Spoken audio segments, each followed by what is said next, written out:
Balik normal na ang biyahe ng mga jeep matapos magprotesta kaninang umaga kontra sa PUV Modernization Program. Ang protestang yan masusundan pa raw sa mga susunod na araw. Ang tugon ng DOTR sa report ni Katrina Son. Ganito ang sitwasyon kanina sa Pasig City. Nahirapang sumakay ang mga pasaherong papasok ng trabaho at eskwela.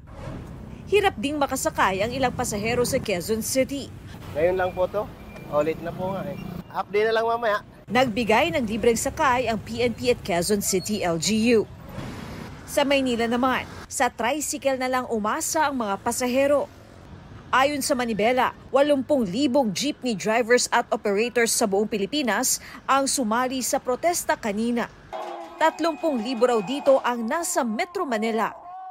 Kahit na kilos-protesta lamang ito, nagmukha siyang transport strike. Kaya po inikutan ko siya para pabalikin sa biyahe. Actually mga 11 pa lang o 10 pa lang, pinababalik ko na po sila.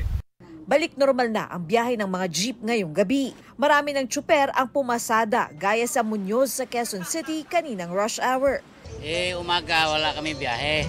Tapos pagdating ng tanghali, bumiyahe na kami. Nakiisa lang po kami sa Manobela po. Pagkatapos po hanggang alas 12, bumiyahe na po kami.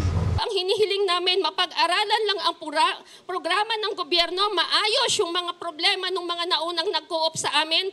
Pero sabi ng DOTR, magsisimula na rin kaming mag-track down ng mga walang mga franchise, yung mga nag-expire yung mga franchise. At karamihan dito mga lumang sasakyan talaga eh.